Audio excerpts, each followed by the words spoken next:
할렐루야. 오늘도 수요 예배 오신 모든 성도님들 환영하고 축복합니다. 우리 옆에 계신 성도님들 바라보면서 한번 이렇게 인사했으면 좋겠습니다. 오늘 말씀의 내용과도 같이 적용되는 내용인데요. 말씀이 당신의 삶의 표준이 되길 원합니다. 이렇게 인사하겠습니다. 이 시간 표준이라는 제목으로 함께 말씀 나눌 때 말씀이 우리 삶의 진정한 기준으로 세워지는 그런 은혜가 있길 소망합니다. 저는 청소년 사역을 하면서 학생들과 좀 어울리기 위해 유행에 관심을 갖기 시작했습니다. 유독 새로운 문화에 이제 적응이 빠른 학생들, 그 친구들과 어울리기 위해서 그 친구들이 쓰는 언어와 그 친구들이 쓰는 활동 같은 것들을 좀 많이 찾아보게 됐는데요. 요즘에는 학생들을 보다 제가 더 거기에 관심이 많이 가져서 새로운 게 나오면은 꼭 해봐야 될 정도로 더 민감해진 제 모습을 종종 보게 됩니다. 저 같은 경우에 이제는 조금 조절이 필요한 단계에 이르는 것 같은데요. 네, 이런 유행, 친구들이 갖고 있는 관심사, 이런 유행에 대한 적절한 관심은 그 유행을 공유하는 사람들의 마음을 읽는데 어느 정도 도움을 주곤 합니다. 2023년도 새해를 시작하면서 많은 분석가들이 2023년도에 유행하게 될 단어를 소개를 해줬는데요. 거기에서 제게 마음으로 와닿았던 단어 한 가지가 있습니다. 바로 평균 실종입니다. 평균 실종이라는 말은 말 그대로 보통의 것들 또는 평범한 것들이 점점 사라지고 점점 거부되어진다는 것을 말합니다. 사람들이 점점 경쟁력을 갖기 위해 남들과는 다른 개성 있는 무언가를 찾게 되고 그것을 만들어내고 평범한 것은 더 이상 남아있을 자리가 없어지는 것이 바로 이 평균 실종이라는 현상입니다. 여기서 잠시 우스갯소리로 제 이야기를 하자면 제 중고등학교 시절 때 저는 굉장히 관심을 많이 받고 싶어 했었던 학생이었습니다. 남들과 똑같은 거는 절대 이제 참을 수가 없어서 어떤 일을 했냐면요, 집에 있는 가위를 하나 들고 머리를 잘랐습니다. 어떻게 잘랐냐면 이렇게 잘랐습니다. 오전에는 다 웃으시던데 아무도 안 웃으시네요. 근데 머리를 이렇게 남들과는 다르게 자르려고 이렇게 잘랐는데 일명 계단머리라고 아무도 이름 붙여주지 않았지만 저 혼자 스스로 이름을 붙였던 그 머리가 있습니다. 당시에는 어린 마음에 친구들에게 관심받고자 했었던 저의 행동인데 지금 돌아보면 저도 잘 이해 안 될 정도로 매우 독특했던 행동인 것 같습니다. 평범함을 거부하는 저 스스로의 모습, 이 모습은 어쩌면 오늘 얘기했던 2023년도에 대두되는 그 단어 평균 실종과 참 많이 닮아 있는 것 같습니다. 발전과 새로운 도약을 위해서는 이러한 구도, 평균이 없이 새로운 것을 늘 추구하는 그 구도는 긍정적인 면이 있지만 동시에 명확한 기준을 잃어버린다는 부정적인 결과도 가져다 줍니다. 기준을 잃는다는 것은 어떤 의미일까요? 단적인 예를 들자면 네가 하는 말도 맞고 내가 하는 말도 맞다라는 게 이 평균 실종의 대표적인 표현이 될 수 있습니다. 서로가 존중받고자 함이 지나쳐서 이제는 기준을 잃어 무질서의 영역까지 나아가는 안타까운 현실이 이미 시작된 2023년도의 모습인 것이죠. 사람들은 왜 자꾸만 이 기준 없는 삶을 쫓아갈까요? 왜 명확한 기준을 사람들 앞에서 소개하지 못할까요? 그것은 어쩌면 자신이 갖고 있는 이 기준에 대한 확신이 없기 때문이지 않을까 생각해 봅니다. 누군가 보편적이고 평범한 어떠한 기준을 가지고 사람들 앞에서 주장한다면 요즘은 이런 반응을 보게 됩니다. 네가 뭔데? 도대체 네가 뭔데 이래라 저래야? 궁극적으로 우리는 평범함을 말할 자신을 잃어가는 그런 현실 속에서 살아가고 있습니다. 명확한 기준을 갖는다는 것은, 그리고 그 기준을 만들어 간다는 것은 그 기준에 대한, 내가 택한 그 기준에 대한 책임을 져야 한다는 의미도 있습니다. 그래서인지 사람들은 자꾸만 자신만의 기준이 있음에도 불구하고 세상 가운데 꺼내놓지 못하고 살아가는 것이죠. 그러나 여러분, 정말 우리에게는 의지할 수 있고 완전히 신뢰할 수 있는 기준이 없나요? 그렇지 않죠. 오늘 말씀은 기준을 잃어가는 우리로 하여금 온전하게 하는, 그리고 유일하고 온전한 기준이 되는 말씀, 성경을 소개합니다. 그리고 우리는 그 온전한 기준이 성경에 대한 바울의 확신을 이 말씀 가운데서 보게 되는데요.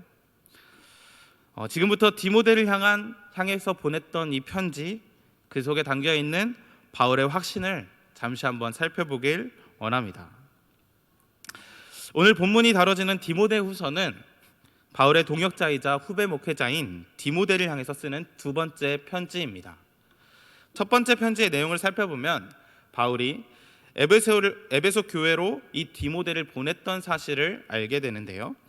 에베소 교회를 어지럽히는 거짓 교사들의 행보를 접했었던 바울은 에베소 교회를 목회적 차원으로 회복시키기 위해 이 디모데를 보내게 됩니다.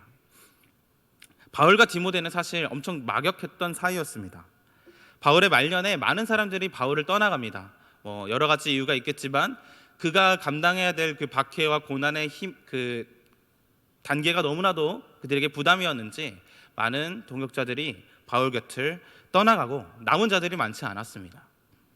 박해의 길이, 걸어가는 그 길이 정말 쉽지 않았고, 서로를 위해 기도하고 신뢰할 수 있는 동역자들을 잃어가는 바울의 심정 또한 결코 좋지는 못했겠죠. 그런 그가 생애 끝에 다다랐을 때 찾았던 동역자, 그 사람이 바로 디모데였습니다. 오늘 함께 읽은 디모데후서는 디모데를 향해 썼던 두 번째 편지로, 그 편지를 쓸 당시 바울은 로마에 투옥되어 있는 상황이었습니다. 그리고 의사인 누가가 옆에서 병행해야 할 만큼 몸 상태도 결코 좋지 않았습니다.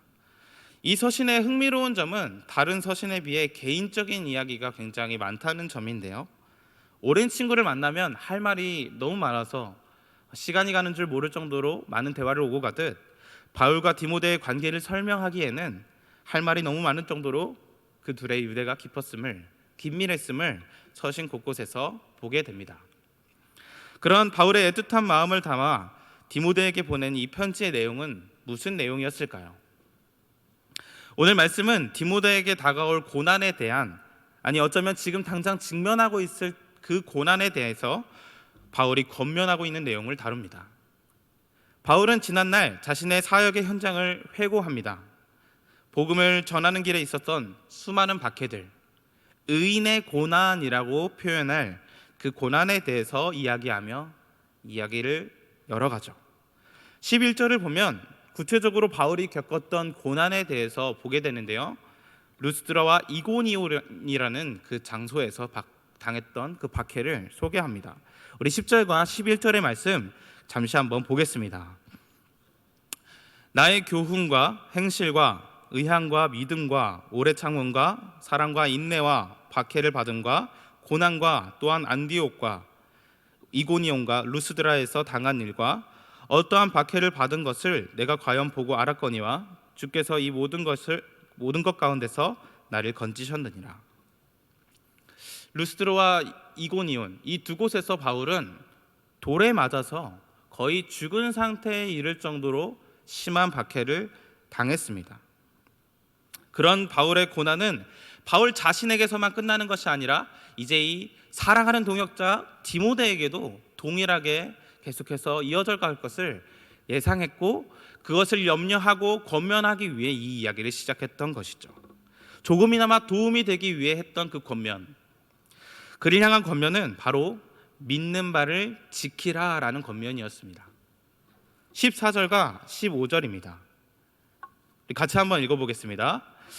그러나 너는 배우고 확신한 일에 거하라. 너는 내가 누구에게서 배운 것을 알며 또 어려서부터 성경을 알았나니 성경은 능히 너로 하여금 그리스도 예수 안에 있는 믿음으로 말미암아 구원에 이르는 지혜가 있게 하느니라. 바울은 디모데가 어떤 신앙 교육을 받았는지 잘 알고 있었습니다. 우리 외할머니의 로이스와 어머니 유니게에게 받은 신앙 교육, 그리고 바울 자신에게서 받았던 그 복음에 대한 이야기들을 이 디모데가 잘 알고 있음을 바울 또한 확신하고 있었죠. 그래서 네가 알고 있는 그 성경, 그리고 네가 배웠던 그 복음, 그것이야말로 이 고난을 이겨내는 힘이요, 어지러운 세상 속에서 유일한 표준이 된다는 사실을 소개하고 있는 것입니다. 이쯤에서 우리 잠시 한번 생각해 보길 원합니다. 성경이 표준이라는 이 사실은 교회를 오랫동안 다니셨던, 그리고 신앙생활을 오랫동안 하셨던 우리 모든 성도님께서는 잘 알고 있는 사실입니다. 그렇다면 여기 계신 성도님들께서는 진정 하루하루 말씀대로 순종하는 삶을 살고 계신가요? 앞에 있는 저조차 그런 삶을 온전히 살아내지 못할 때가 많은 것 같습니다. 왜 우리는 진정한 기준인 말씀을 당당히 소개하지 못하고 그렇게 살아가야만 할까요? 그렇게 살아가고 있을까요? 우리는 복음이 진정한 힘이 있다고 고백하면서 정작 세상에 나가 이 복음을 감추기에 급급한 삶을 살곤 합니다. 진정한 표준이 되는 성경이 믿는 우리에게는 어떠한 효력이 있고 능력이 있겠지만 믿지 않는 세상에는 어떤 힘이 있고 능력이 있을까? 이런 의심들이 자꾸만 우리를 움츠러들게 만듭니다.